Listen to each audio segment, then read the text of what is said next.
take care of this one. I want to get to Jeremy calling in from Iowa. Hey, Jeremy, what's going on?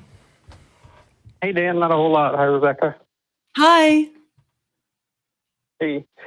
So I called a couple weeks ago or a few weeks ago about morality and gave you my spiel about an objective framework for morality, I believe, was the conversation we were having. Right. Yeah. Right. It wasn't an entire system. I think I saw a lot of confusion about that. I'm not saying it's a complete system. It's just a filter through which we can... A sort of a set of axioms, perhaps, of which to do actions. Yeah. Uh-huh. So what did you have more thoughts on that, or something else you wanted to bring up, or what's up? Well, I do. I wanted to also talk about the is-ought supposed gap. Okay. That people talk about, because I just don't think it's a gap. I don't think it's an issue, really. Yeah, so for those who aren't aware, philosopher David Hume, I believe, was the first one to talk about this, thought about this idea. When it came to talking about morality, you couldn't get over this is-ought kind of gap. People were saying things are good because, reasons, and then, there's an ought there, and then there's an is, and you can't really, get past, because it seems that ultimately the reasons why we value things are going to be subjective to some extent, I think was kind of his point there. Would you say that's a fair characterization? I think so. I'm not a huge philosopher, but sure. My understanding is that's pretty accurate, yeah. Okay. So you don't think it's a problem, though, this kind of is-ought I don't. Yeah. Okay. Why? I believe the ought is completely non sequitur to the question of is. So if you take any moral system, you could know ultimate morality. Let's say you're omniscient tomorrow, and so you have access to ultimate morality. It doesn't matter what that morality is. The question of ought still remains, right? So there is no. It doesn't affect what is. So if we said, why should you not murder? It doesn't affect whether or not murder is moral or immoral. Right. So is the question of ought. Yeah, I think is non sequitur. Okay. Yeah. So this would be an understanding of morality that says, look, murder is going to be wrong whether or not I exist or Rebecca exists or you exist or anybody else exists. Murder is just kind of as a fact, as a moral fact, would be wrong, right? Like that's kind of the view you're holding. Well, I would put it. It doesn't matter if it's wrong or right. The question of ought you murder is completely separate from that fact, right? So let's just grant that murder is immoral objectively. Okay. Right. So this doesn't tell us anything about the ought. Whether or not we ought to murder doesn't tell us anything about whether or not murder is moral or immoral. And so there's no, what people are trying to do is connect the two somehow, but there's no connection. Right, but that's the is-ought distinction, though. Like that's kind of David Hume's whole point. Right. I just don't understand why people try to discount an objective moral system by saying, well, why ought you do this or that action, right? The ought is basically implied in the question. So if I said to you, Dan, you ought to go to the gas station right after the show. Mm-hmm. The question of why is implied by whether or not you need gas. Like well, not necessarily though. See, that's the difference, right? Because unless we've established the reason why, they are going to be two separate things. We can't just kind of shove it into one thing and say, oh, obviously, if I am going to do it, there's going to be a reason too. But that's the question, right? We have to determine what that reason is and if it's a good reason. That's the key here. Because if there's another thing that says, oh, you shouldn't go to the gas station because the price of gas is too high today, but it's going to be lower tomorrow. That's going to be separate from you telling me that I ought to do something. Does that make sense? It does. So, and that's the point I was kind of trying to make is if we're talking about you getting home, right? If your goal is to get home in your vehicle, but you don't have enough gas to get home, then the question of what ought you do becomes implied. It becomes self-evident, right? Well, because because I'm a human being that has my own goals and motivations. But that's because I'm putting myself in there. I am projecting me in there. You know, if we're saying something is objective, then we have to take me out of the equation, right?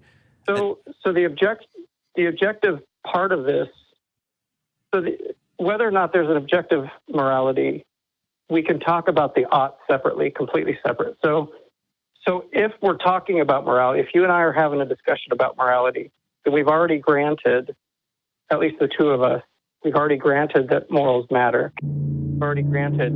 Oh, got some motorcycles nearby. Sorry about that. So, the question of should we act in a moral fashion basically becomes an axiom. It basically becomes a given at that point. Well, but so you know, but you know, which morals matter is the conversation people have. You know, because if we can't figure out, that's the is. Yeah. So, Rebecca, are you following this? I know you're tired. We're jumping into some philosophy here. No, I'm following it. Yeah, I mean, the is-ought distinction is an interesting problem. As I see it, it's something along the lines of, you know, we have this world that's made up of matter, and it's got all sorts of things in it, and it's got sentient beings that suffer, humans being one of them.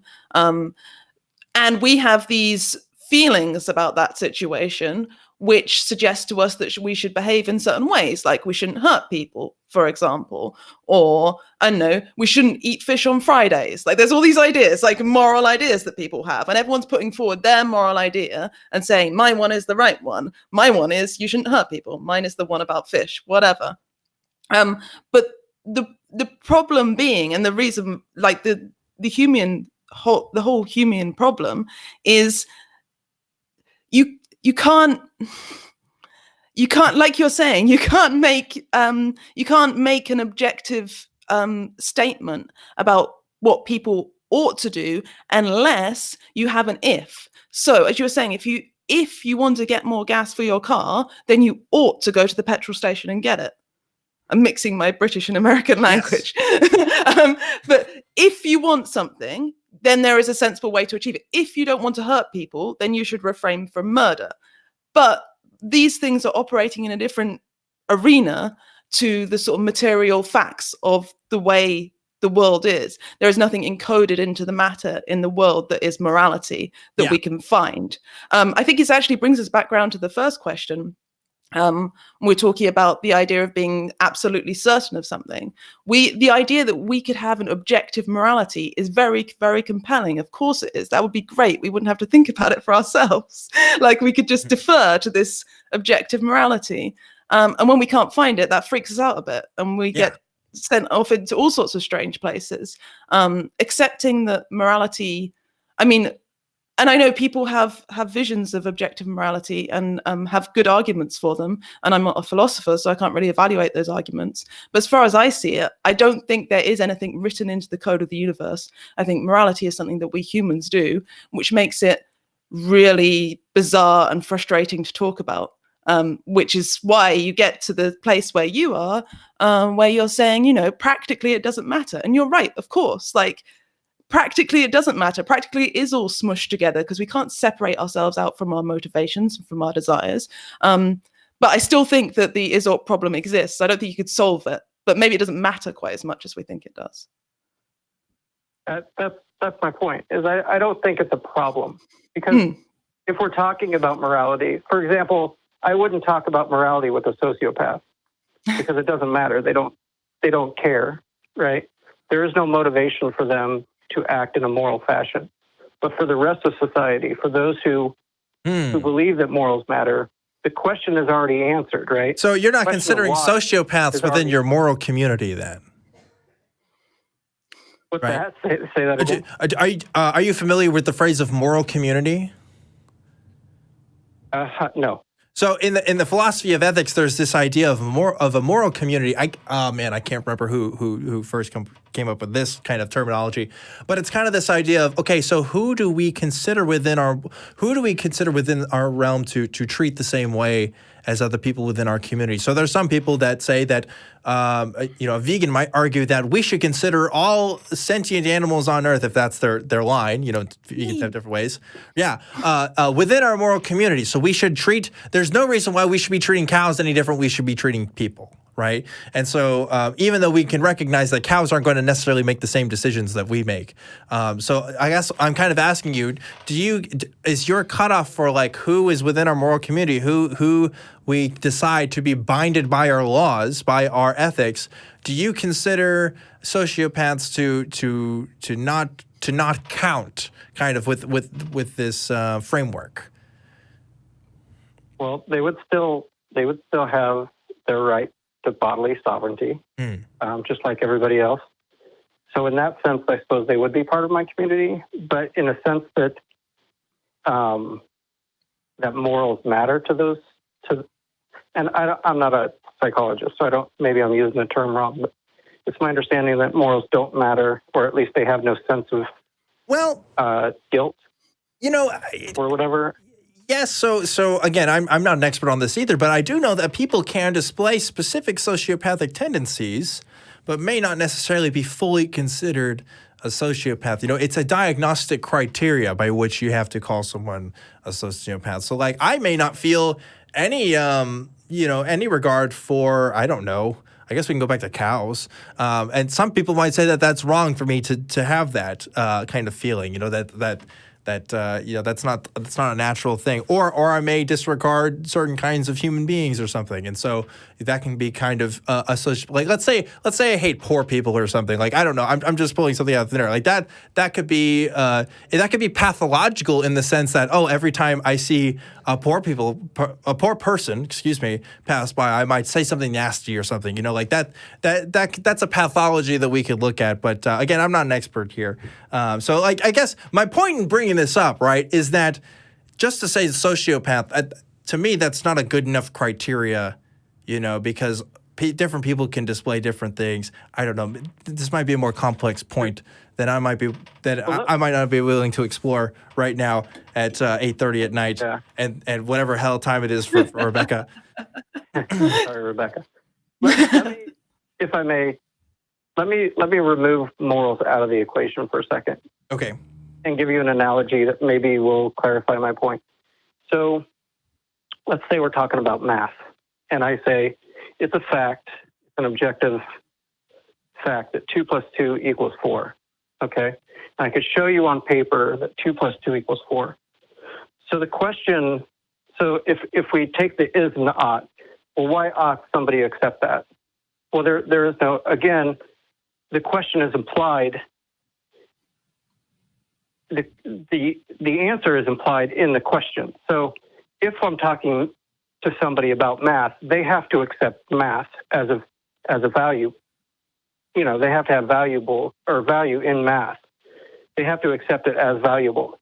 I could try to convince a 5-year-old that math is important, and they might just, if they have a math test in front of them, or an 8-year-old, 10-year-old, whatever, they might just put down numbers, letters, colors. They may not care about math, right? Mm-hmm. And so it doesn't do any good to talk about the is. I mean, obviously teaching kids math is important, but it doesn't do any good. Let's say there's an adult who doesn't accept math. They don't care. What do you mean by don't accept math? Like they don't think it exists, or that they just don't think it's important? Well, they don't care about it at all. They don't care that 2 + 2 = 4. They don't accept it. They don't, for whatever reason, they'll say 2 + 2 = purple. 2 + 2 = 12. It doesn't matter to them the logic of math, the fact of math, the fact of 2 + 2 = 4. So there, like this is ought question, in my opinion, it supersedes morality. You could apply it to any single topic there is, just like the gas station. Well, to somebody who doesn't mind walking and leaving their car abandoned on the side of the road, it may not matter to them to get gas. You can't convince them, even though it's a fact that if they drive a gasoline-powered car, they have to put gas in the car, right? Mm-hmm. And so that's an objective fact. And sure. If you're talking to somebody about you ought to go to the gas station or you ought to do this, they have to already accept the axiom. Yes. I guess that's kind of my point. Well, but I think you might be missing, because that's the criticism that really Hume is talking about. He's saying you have to accept the is, and in order for you to get that ought. And there are people who don't accept it. You have to accept the is. Well, I think the is could be anything. It could be any. So going back to my vegan example, substitute any. If you don't share the same ethic that you need to treat cows better, then why even talk about morality at all? So like that's why we're saying, well, when we want to have an objective framework, it's one that everyone can follow. And the fact is, I don't think that we have one that everyone can follow, because what's the point of having a framework if nobody follows it? Well, so this is why I think it's unimportant. And this is because it could be applied to any subject at all. And so nobody asks, what's the is-ought with math? What's the is-ought with driving a car or putting gas in your car? What's the is? They only come to morality and they say, well, why ought somebody, follow morality? Well, they've already math granted that morality is important. In particular, math has a set of rules and systems that are already set up that you're supposed to follow. Like you can't break away from, you can't really invent new math in the sense that you can't make 2 + 2 not equal 4, because it's kind of already there, and that's what makes it objective, right? So what you're doing is you're granting that if we have the is, then the ought falls in line. Sure. But not everybody follows the is, though, and that's kind of the point. But this is. We have to argue, why should we care about the is? That's the arguments that's been happening for centuries now, right? Why care about the is? What makes one is better than another is? So if somebody asks, why shouldn't I murder, right? Yeah. Well, this question is not valid if we already know that murder is immoral. If we have an objective framework for morality, and part of that objective framework is murder is immoral, if the ought follows the is, axiomatically, yes, if it's implied, then we don't have to establish. Then basically what I'm hearing is the gap is bridged. Well, you got to have the framework first, though. I don't know. I think there might be a miscommunication here, but I don't know. I'd have to read what other people in the comments say. I'm sure people are just like freaking out because I'm probably getting all my philosophy terms wrong. I know I'm sure they are. But that's it. I don't know. This might be something we got to explore maybe another time. I know that we did last time too, but I think maybe we got to a different thing today, which is good. But we are running a bit late on the show. But Jeremy, I do want to say thanks for calling in and talking about it, because talking about morality is important, I think. Objectively. Why not? ObjectivelyDan endorses this things. But anyway, maybe next time when we talk about it, we can read up on some more stuff, and I can be a bit more prepared, because I'm starting to feel it now too, Rebecca. I'm feeling it a little bit. But anyway, Jeremy, thanks again for calling in. Sorry to cut it off like that.